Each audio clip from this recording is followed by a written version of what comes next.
featherweight division, Shaun Jones versus Daron Mccyza. Our tale of the tape is presented by Tint Master. Shaun Jones is 4 years younger than Daron Mccyza. He will have a 5-inch reach advantage over Daron. We send it back into the cage with Brian Wood. FAC bout number 8 is brought to you by Tint Master, helping all the good people of Kansas City do it in the dark for over 50 years. Introducing first, fighting out of the blue corner, Shaun Cyclone Jones.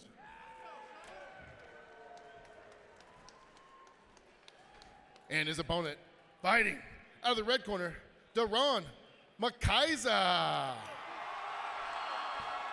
Oh baby, let's go. Shaun Jones told us, I feel that my opponent, Daron McCyza, will want to keep this fight standing and be very aggressive. I have to put him against the cage, slow this fight down, take it to the ground. Round number 1. Fast start from Daron McCyza to the surprise of no one, and answering right back is Shaun Jones. Both fighters, as you see, in the black trunks. Blue glove tape for Shaun Jones, red glove tape for Daron McCyza. We had a great angle, or sorry, I had a great angle on the high kick. That knee, the point of the knee landed on the chin of Daron McCyza now, and I believe that hurt him. Clever on the turn. We might see a fighter trying to recover here on autopilot right now because that kick landed with the knee. Framing now is Shaun Jones with his back against the fence. Jones trying to hit the overhook. McCyza staying very tight on the underhook. Short left hand from Daron McCyza. Inside fighting, hand fighting, positional fighting for head control. Big knee lands from Jones on the turn right back. 2 big knees with that Muay Thai frame, pushing the head away, and it forces McCyza to try to look back, and when he does that, that's when Jones is throwing those knees. Beautiful head and arm throw. Head and arm throw, gorgeous. Now sitting through. We talked about that earlier. The problem about this, though, is you give up your back in doing so, and that's why it's not as common in men's MMA as it is women's, and now we see almost a throw by. McCyza ends up back on top. McCyza on the throw, transitioning now in the full mount. That was extremely slick. Big ground Big and pound. right hands. Referee Mike England taking a close look at those punches. On the scramble, Jones right back to his feet. S-grip held by Shaun Jones. 3:20 remaining, round number 1. The physicality of Jones, he's definitely the bigger fighter in there. McCyza used to fighting in the weight class of 135. Again, long layoff, so we see him here at featherweight.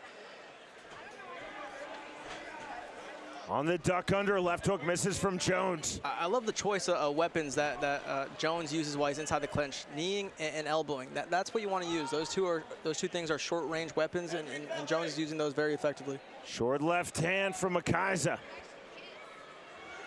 Facing his head along the jawline of Shaun Jones. Level change now for McCyza. And on a single, lifts and douses. High on the single. There was a mixture of skill, athleticism, and pure power on that takedown from McCyza. Yeah, like we saw in the last amateur fight with Herrera, if I can get high into the crotch with a single leg and get underneath the center of gravity of my opponent, it's so easy to lift. It doesn't feel like you have all the weight of your opponent. It feels very light, and that's why it's easy to secure that takedown. On the scramble, Jones from bottom position told us in our fighter meeting he felt that he would be extremely comfortable from bottom position. He said, I'll keep hunting subs, I'll even hunt chokes from bottom position. Yeah, very active off his back as we saw a triangle attempt there. Seemed to lock it up for a second. McCyza wisely postures up out. You see the up kick? That was legal as McCyza not a grounded opponent. 155 remaining, round number 1. McCyza allowing Jones to stand. Interesting choice for McCyza. He worked so hard to get the takedown and then invites him back up. Hard on the inside kick from McCyza, rather from Jones. McCyza now coming forward. Not quite sure I understand that choice to stand your opponent back up after securing a takedown, but maybe he's seeing something I'm not, or feeling something I'm not. Looking for the takedown again, and McCyza hits it. Trying to step over in the full mount, and Daron McCyza does against the Brazilian Jiu-Jitsu brown belt Shaun Jones. And McCyza needs to watch out for the big explosions from Jones when he's in this dominant position. Oh, as we see him secure a rear naked choke. Can't see if it's under his chin or not. Finish. And he gets the tap, and there is the win in his return fight for Daron McCyza. That that's got to feel good. 5 years off. He's been through a lot. You can just see the raw emotion in his face right now. Secure the rear naked choke victory over a tough opponent, over a much bigger opponent, I should say, in Jones. And I think that record's a little deceiving. The IQ Jones had in that fight didn't resemble one of an 0-1 pro fighter unless he's had hundreds of amateur fights. Beautiful display of grappling by Daron Mccyza. I got to remember that new last name. But here in the replay, we see the head and arm throw, not very common in MMA. Because of what happened after this, he was almost got his back taken, was able to scramble back up, Jones was. And then this is the ground and pound that earlier in the fight, we see a good high crotch single lifting down once again. Getting under the center of gravity. And here's the finish. Gave up his back from that full man position, was tired of getting punches rained down on him, and Mccyza was able to sink in that rear naked choke for the win. Our fight replays are presented by Major Pack. Quality from Daron Mccyza, now 5-1 in his pro MMA career, and all 5 of those victories by way of finish. A first-round finish here versus Shaun Jones via rear naked choke. Shaun Jones, Jeff, definitely had his moments. He's 0-2 in his pro MMA career. He's a brown belt in Brazilian Jiu-Jitsu. He's highly pedigreed as an amateur, including a number of AMI bouts when he was stationed in Okinawa in the Air Force.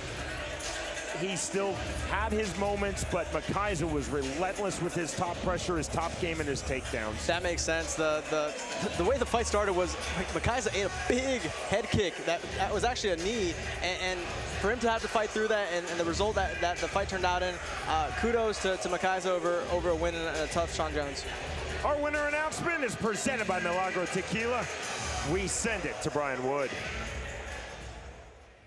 Ladies and gentlemen, this bout has ended at 3 minutes and 46 seconds of the very first round.